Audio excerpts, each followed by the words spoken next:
திராவிட பேச்சரங்க பார்வையாளர்களுக்கு வணக்கம். இன்று ஒன்றிய அரசாங்கத்துல பட்ஜெட் தாக்கல் பண்ணியிருக்காங்க. அத குறித்த தகவல்களை பத்தியும், என்னென்ன நிதி ஒதுக்கீடு, என்னென்ன திட்டங்களுக்காக எந்தெந்த ஊருக்கு நிதி ஒதுக்கீடு பண்ணியிருக்காங்க என்ற விவரங்களை சொல்றதுக்காகவும் திராவிட முன்னேற்ற கழகத்திலிருந்து அண்ணன் இள புகழேந்தி அவர்கள் இணைஞ்சிருக்காங்க. அண்ணா வணக்கங்கண்ணா. அனைவருக்கும் வணக்கம்.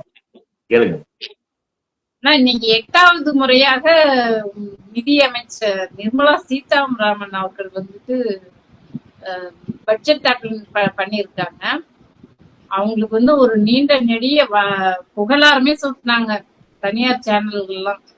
முதல் பெண் இத்தனை முறை நிதி தாக்கல் பண்ணியிருக்காங்க அப்படின்னு சொல்லிட்டு புகழாரம் சொன்னாங்க.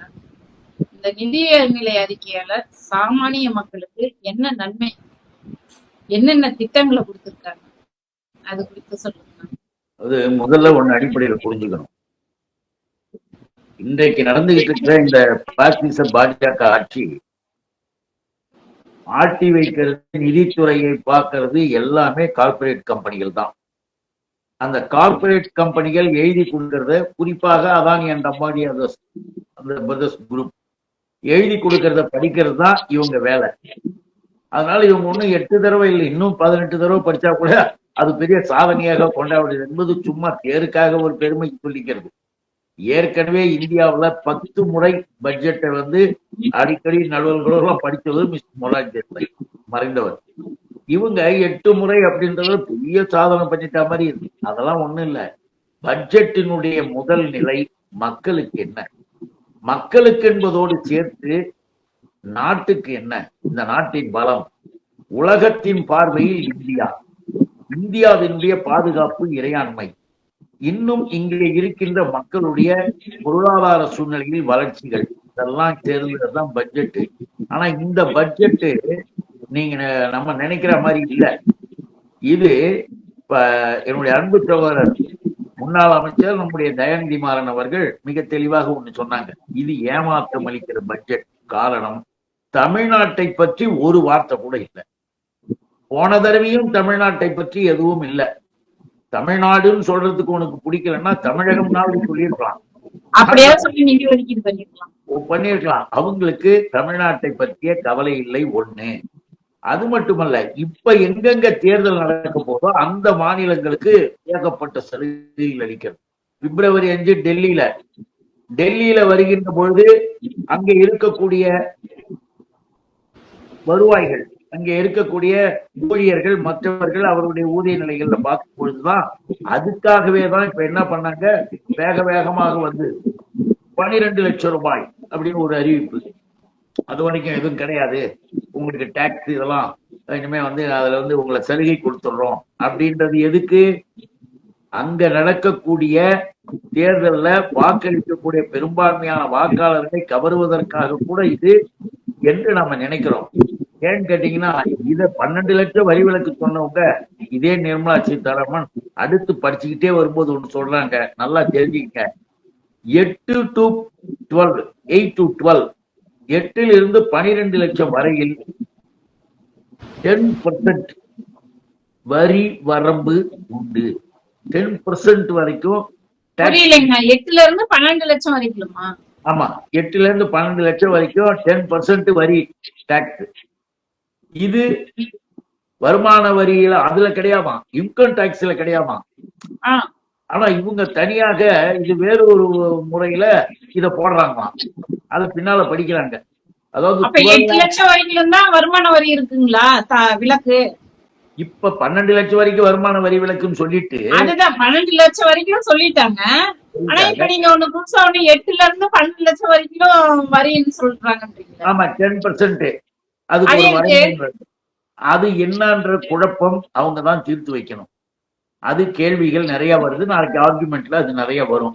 அதே இந்த வருமானம் 12 லட்சம் வரைக்கும் உச்சவரம்பு கொடுத்திருக்காங்களா, அதனால நடுநிலைவாளர்களுக்கு இது பாதுகாப்பு இருக்குங்களா? பாதுகாப்பு அப்படின்றதுக்கெல்லாம் இதுக்குதான் இது பின்னால இதை சொல்லி இருக்கிறது. இதுவும் பின்னால வந்துகிட்டே இருக்கு. பிஜேபி என்பது ஒரு தந்திரமான ஒரு மாய கட்சின்றதுக்கு இதான் அடையாளம். அதே மாதிரிதான் ஒண்ணு ஏமாத்துறது, வேற ஒண்ணும் இல்லை. இப்ப விவசாயிகளுக்கான போராட்டம் 1 வருஷம் நடந்தது டெல்லியில. விவசாயிகள் குறைந்தபட்ச ஆதார விலையை கேட்டாங்க. அதை பற்றி ஒண்ணுமே கிடையாது. விவசாயிகளுக்கான கடன்களை பற்றியும் ஒண்ணுமே கிடையாது. விவசாயி இந்தியாவில் இருக்கிற விவசாய சங்கம் எல்லாமே இது ஏமாற்றம் அளிக்கிற பட்ஜெட்னு கடுமையாக எதிர்ப்பு தெரிவித்திருக்கிறாங்க. அதே போல பாத்தீங்கன்னா கேன்சர் புற்றுநோய் மருத்துவமனை எல்லாம் அமைக்கப்படும் வேகமா படிக்கிறாங்க. அதுக்கு எல்லாரும் கை தட்டுறாங்க. உண்மையில என்ன தெரியுமா, அதுவும் ஒரு ஏமாற்று வேலை. புற்றுநோய் மருத்துவமனை என்பதனுடைய நிலையே வேறு. இவங்க எல்லா இடத்துலயும் நாங்க மத்திய அரசாங்கம் யூனியன் கவர்மெண்ட் புற்றுநோய் மருத்துவமனை அமைக்கிறோன்னு மக்களை ஏமாத்துற வேலை. நீ எப்படி அமைக்க போற, என்ன செய்ய போற, அதெல்லாம் ஒண்ணு வந்து இப்ப வந்து கீமோதெரபில இருந்து அதனுடைய ஆய்வுகள், அதற்கான டெஸ்ட் பண்றதுக்கான கருவிகள் உட்பட எதுவுமே கிடையாது.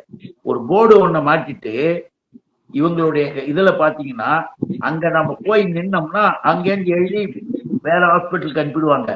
அது ஒண்ணு இவங்க செஞ்சிருக்கிறதுல ஏமாற்று வேலைன்னு. அதற்கு மேல ஒண்ணு பயங்கரமான ஒண்ணு செஞ்சிருக்காங்க, medical tourism. Medical tourism medical டூரிசம்னா என்னமா?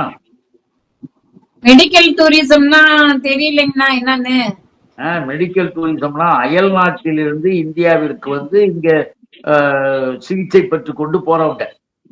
ஓஹோ, அங்க இருந்து இங்க வந்துட்டாங்கனாக்க வந்த இடத்துல ஏதாவது பிரச்சனைகள்னாக்க போய் சிகிச்சை எடுத்துக்கலாம். இல்ல, வந்து சிகிச்சைக்காக வரவங்க அங்க இருந்து வராங்க. இங்க சில ட்ரீட்மெண்ட்டுக்கு வரவங்களும் இருக்காங்க. ஓ, சிகிச்சைக்காக வரவங்களவே மெடிக்கல் டூரிசம்ங்களா? ஆமா, மெடிக்கல் ட்ரீட்மெண்ட்டுக்காக வராங்கம்மா சில பேரு. அந்த மெடிக்கல் ட்ரீட்மெண்ட்டுக்காக வர்றவங்கள இங்க வந்து மெடிக்கல் டூரிசம்னு பேரு அதை வச்சு இவங்க என்ன பண்றாங்க, நல்லா கவனிக்கணும். இதுதான் நாம தெரிந்து கொள்ள வேண்டிய மிக முக்கியமான உள்ள இருக்கக்கூடிய ரகசியம். அதுல என்ன செஞ்சிருக்காங்க தெரியுமா? வருகின்றவர்களுக்கு ட்ரீட்மெண்ட் தருவதற்கு தனியார் மருத்துவமனைகளுக்கு வரி விலக்கு. கார்பரேட் கம்பெனிகளாக இருக்கக்கூடிய இந்தியாவில் இருக்க மிகப்பெரிய தனியார் மருத்துவமனைகள், வெளிநாட்டுல இருந்து இங்க வந்து மருத்துவம் பார்க்கறவங்களுக்கு எதுக்கு வரி விலக்கு கொடுக்கணும்? இங்க ஹாஸ்பிட்டலுக்கு. ஆமா, ஹாஸ்பிட்டலுக்கு. மருத்துவமனையில இங்க ஏழை எளிய மக்கள் பயன்பெற மாதிரி இருந்தா பரவாயில்ல, மருத்துவமனை நடத்துறவங்களா ஏழைங்களா? அதுதான் கேட்க வேண்டியது நிர்மலா கிட்ட. இவங்க செய்யறது எல்லாமே பாத்தீங்கன்னா தனியார் மருத்துவமனை பலன் பெறுவதற்காக கார்பரேட் நிலையில் இருக்கக்கூடிய பிரம்மாண்டமான நிலையில் இருக்கிறவங்களுக்கு வெளிநாட்டில இருந்து ட்ரீட்மெண்ட் எடுத்தா அதுக்கான தொகைகளுக்கு இங்க டாக்ஸ் கிடையாது. அப்போ அந்த டாக்ஸ் கிடையாதுன்னு போது அதனால பலன் பெறுகிறவர் யார்? ஏழை மக்களா? ஆனா இந்த நாட்டுல இருக்க நல்ல இதெல்லாம் இந்த பட்ஜெட்ல இருக்கு. அதுக்காக நம்ம சொல்றோம். இப்ப ரயில்வே இருக்குமா, இப்போ ஏழை மக்களுக்கு வரி விலக்கு கொடுத்தாக்க அவங்களால என்ன பயன் இருக்குது? கார்பரேட் நிறுவனங்களுக்கு கொடுத்தாவது கோடி கோடியா கொட்டி கொடுப்பாருங்க. அவங்க அதை வச்சு எம்எல்ஏ வேலைக்கு வாங்கலாம், கட்சியை வேலைக்கு வாங்கலாம். ஏழை மக்களுக்கு கொடுக்கணும், ஏழை மக்களுக்கு செய்யணுன்றதுக்காகத்தான் சத்திய பிரமாணம் பண்ணி விட்டு அவன் பதவிக்கு வந்து அரசாங்கத்தை நடத்துறது. ஏன்னா அந்த ஏழை எளிய மக்களுடைய வாக்குகள் தான் உனக்கு அதிகாரத்தை பெற்று தருது. அவங்களுக்கு எதுவுமே நான் செய்ய மாட்டேன் அப்படின்னு சொல்லிக்கிட்டு இருக்கிறதுக்கு பேர் தான் பித்தலாட்டத்தனம், ஏமாற்றுத்தனம்.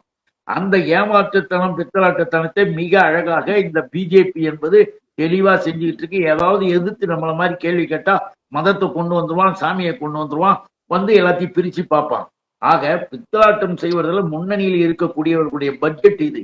அதனாலதான் இதை வந்து நம்ம தெளிவா இங்க குறிப்பிட்டோம். இப்ப பாருங்க, இப்ப இந்த ரயில்வே இருக்க, பிஜேபி கவர்மெண்ட் வந்ததுக்கு பிறகு ரயில்வே விபத்துக்கள் அதிகமாச்சு, எக்கச்சக்கமாச்சு. ஏன்னு கேட்டீங்கன்னா எல்லா இடத்திலுமே இவர்கள் அடிப்படை வேலைகள் எதையும் கவனிக்கல. ரயில்வேல ஏற்கனவே இந்த ரயில்வே பட்ஜெட்னு தனியாக இருந்தது, அதெல்லாம் எடுத்துட்டானுங்க.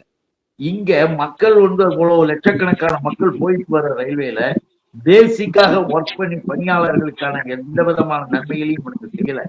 அது மட்டும் இல்ல, தமிழ்நாடு போல தென்னகத்திலே இருப்பவர்கள் இடத்துல லாங்குவேஜ் தெரியாத ஹிந்தி மொழிக்காரங்களை கொண்டாந்து அடிப்படை வேலையில போட்டான். பாவம், அதுங்க வந்துட்டு மொழி தெரியாம ஆர்டர் கொடுக்கும்போது இந்த இது தண்டவாளத்தை தள்ளுறதா அந்த தண்டவாளத்தை தள்ளுறதா தெரியாம மாறி தள்ளி எல்லாம் விபத்து நடந்தது.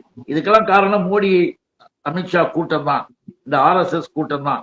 இவர்களால் அப்ப என்ன பண்ணாங்கன்னா ஒரு முடிவு எடுத்தாங்க. ரயில்வே துறையில ஒரு பெரிய புது கமிட்டி ஒண்ணு போட்டு அவங்க தெளிவாக சொன்னது எவ்வளவு தெரியுங்களா? 1,20,000 கோடி எப்பொழுதும் ரயில்வேக்காக தயாராக வைத்துக் கொண்டு பாதுகாப்புக்காக செலவு செய்யுங்க.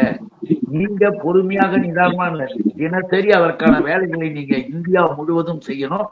இந்த பணம் கையிருப்புல வச்சு நீங்க செய்யணும்னு சொல்லி அந்த கமிட்டி முடிவு பண்ணிச்சு, அந்த குழு முடிவு பண்ணிச்சு. ஆனால் இதுவரையில் ஒரே ஒரு பைசா கூட இவர்கள் எதுவும் செய்யல. செய்யாதது மட்டுமல்ல, அதற்கு பிறகும் தொடர்ந்து ரயில்வே விபத்துக்கள் ஏற்படுகின்ற பொழுதும் வேடிக்கை பார்த்து கொண்டு இருக்கின்ற அந்த நிலைக்கு இதுல வேற ஒண்ணும் கிடையாது. ஏன்னு கேட்டீங்கன்னா, இப்ப மெட்ரோ ரயில் நம்ம தலைவர் முதல்வர் கேட்டாங்க, மெட்ரோ ரயிலுக்கு கூட ₹1 கூட ஒதுக்கல.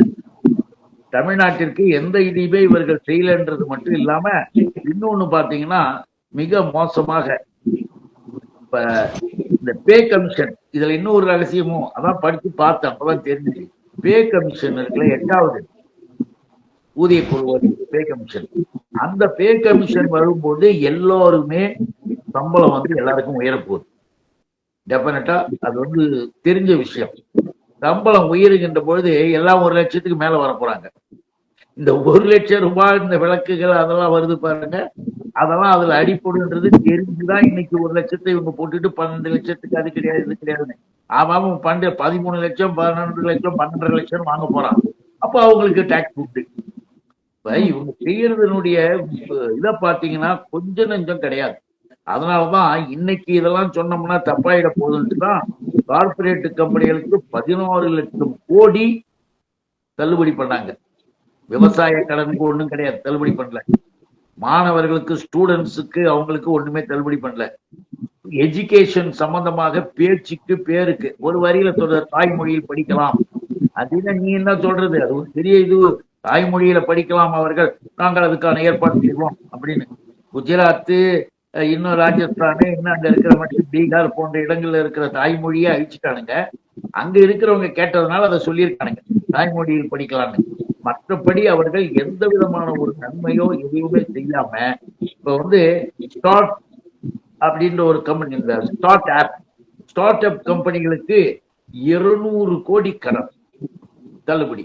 இவருக்கு எல்லாமே இப்படி கம்பெனிகளுக்கும் இவர்களுக்கும் தள்ளுபடி பண்ணிட்டு மக்களை ஏமாற்றுகின்ற விதமாக இன்னைக்கு இவர்கள் செய்து கொண்டிருப்பதுல நான் இப்ப சொன்னது எல்லாமே வருதுமா. இதெல்லாம் நம்ம நினைச்சு பார்க்கும்போது எந்த துறைக்கும் இவர்கள் எதையும் செய்யல. ஒட்டு மொத்தமாக படிச்சிருக்காங்க, படிச்சுட்டு நிறைவேற்றுகின்ற பொழுது நமக்கு தெரிஞ்சது இவ்வளவு, இன்னும் இது முழுவதும் படிச்சு பார்த்தா எவ்வளவு இருக்கு. இது யாருக்குதான் நிதி ஒதுக்கீடு, நிதிநிலை அறிக்கையால யாருக்கு தான் பெனிஃபிட்? நிதிநிலை அறிக்கையால யாருக்கு பெனிஃபிட்னா பிஜேபிக்கு, RSSக்கு பெனிஃபிட். That's all. அவங்களுடைய கட்சி, அவங்களுடைய பாகம், அதுக்குதான் பெனிஃபிட்டை தவிர வேற யாருக்கும் கிடையாது. அவங்களுக்கு எப்படி பெனிஃபிட் ஆகும்? பிஜேபிக்கு, RSSக்கும்? ஆமா, இப்போ இத்தனை 1000 கோடி எல்லாம் தள்ளுபடி பண்றோம், இத்தனை லட்சத்தை நாங்க இது பண்றோம் அப்படின்னா என்ன அர்த்தம்? எல்லாம் இவங்களுக்கு வர்றதுக்கு தான், இவங்களுக்கு அதுல வர பெர்சன்ட் கமிஷன்ஸுக்கு தான்.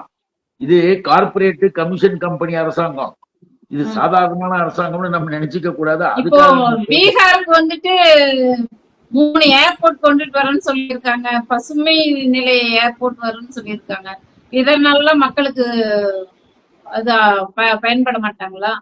பீகார்னும் போது நிதிஷ்குமார், நிதிஷினுடைய சப்போர்ட் இவங்களுக்கு தேவை. அந்த நிதிஷுக்காக இவங்க அவர் என்ன கேட்டாலும் செஞ்சுட்டு இருக்கிறாங்க. இப்போ 3 ஏர்போர்ட், ஏன் 10 ஏர்போர்ட் கூட வைக்கட்டுமே? ஏன்னா ஏழை ஜனங்கள்லாம் விமானத்தில் தானே போயிட்டு வராங்க. எல்லாமே ஏமாற்றுத்தனம், எல்லாமே டூப். அதுக்காக சொல்ல வரோம், ஒட்டு மொத்தமாக இந்த பட்ஜெட்டும் வழக்கமான பிஜேபி பட்ஜெட்டை போல வெளியிலே பலபலவென்று பார்ப்பதற்கு அழகாக காட்டிட்டு உள்ள ஒரு பக்கத்தை புரட்டினீங்கன்னா ஒவ்வொரு பக்கமும் ஏழை எளிய சாதாரண நடுத்தர மக்களுக்கு இது விரோதமானது. வெளியில என்ன சொல்லிட்டு இருக்கிறான், நடுத்தர குடும்பத்துக்கு இது ஏத்த பட்ஜெட்டுமா? எப்படி நடுத்தர குடும்பத்துக்கு ஏத்த பட்ஜெட்டா அது இருக்கும்? இப்ப ரயில்வேல நீ செஞ்சிருக்கிற வேலையாக இருந்தாலும் நீ தள்ளுபடி பண்ற, அப்படி பண்ற, இப்படி பண்றன்னு அப்புறம் அதுல ஒரு குழப்பத்தை வேற வச்சு 8 ல இருந்து 10 லட்சம் வரைக்கும் அதுக்கு ஒரு இதுன்னு ஒண்ணு போட்டு வச்சு இதெல்லாம் சொல்லும் பொழுது நடுத்தர குடும்பத்துக்கு எல்லாருக்கும் ஒரு பாதிப்பு இதில் இருக்குன்னா இன்னைக்கு இருக்கிற நிலை வருது. பணக்காரர்கள், கார்பரேட் கம்பெனியார் நல்லா இருப்பாங்க. அததான் நாம சொன்னோம், மெடிக்கல் டூரிசம்னு ஒண்ணு போட்டு புதுசா விட்டாம பாருங்க கதை. இந்த மாதிரி எல்லாம் இவர்கள் செய்து கொண்டிருக்கிறார்கள். இதை நாம ஏன் தமிழ்நாடு என்பதே இல்லை என்கின்ற போது ஏன் தமிழ்நாட்டுக்கு மெட்ரோ ரயில் கொடுத்தா என்ன? ஏன் தமிழ்நாட்டுக்கு ஏன் புறக்கணிக்கிறாங்க தமிழ்நாட்டை? தமிழ்நாட்டை ஏன் புறக்கணிக்கிறார்கள் என்பதை ஏன் புறக்கணிக்கிறாங்கன்னா, தமிழ்நாடு பெரியார் பூமின்னு சொல்லிட்டோம். தமிழ்நாட்டு உள்ளார இவர்கள் யாரும் வர முடியாதுன்னு சொல்லிட்டோம். அதனால புரியுதா? சரி, சரிங்கண்ணா. இப்ப தமிழ்நாட்டு மக்கள் ஓட்டு போட மாட்டேங்கிறாங்கன்றதுனால புறக்கணிக்கிறாங்களா? இல்ல இவங்க நல்லது செய்தாலும் ஓட்டு கேட்க வரலாம். நான் நல்லதே செய்ய மாட்டேன், நீ ஓட்டு போடுனா என்ன அர்த்தம்? உன் மொழிக்கு செய்ய மாட்டேன், உன் இனத்துக்கு செய்ய மாட்டேன், உன் வாழ்க்கை வளர்த்துக்கு செய்ய மாட்டேன், தமிழர்கள்னாலே எங்களுக்கு பிடிக்காது, தமிழர் தலைவர்களாலே நாங்க இழிவாக பேசினா காசு கொடுப்போம். ஒரு காயிலாங்கட சாமான் ஒருத்தனுக்கு காசு கொடுக்கறதே இந்த கூட்டம் தானே, ஐயாவை திட்ட சொல்லி. அதனால இவர்களை தமிழர்கள் ஏற்றுக்கொள்வதற்கு வாய்ப்பு இல்லை. அதுக்காக சொல்றோம். சரிங்கண்ணா, நல்லதுங்கண்ணா. நல்ல மாதிரியே இல்ல, இது முழுவதுமாக பட்ஜெட்டை பற்றி நாளை மறுநாள் தான் முழு செய்திகளும் வரும். இப்ப இன்றைக்கு அறிவித்தவுடன் பார்க்கும் போதே இவ்வளவு கோளாறு அதுல இருக்கு. இன்னும் என்னென்ன இருக்குன்னு நமக்கு தெரியாது, பிறகு பார்த்து சொல்லுவோம். ஆனால் பிஜேபியினுடைய இந்த பட்ஜெட் வழக்கம் போல் கோடீஸ்வர பணக்கார கார்பரேட் கம்பெனிக்காரர்களுக்கான பட்ஜெட். ஓகே, வணக்கம். பிஜேபிக்கான பட்ஜெட். நன்றிங்கண்ணா.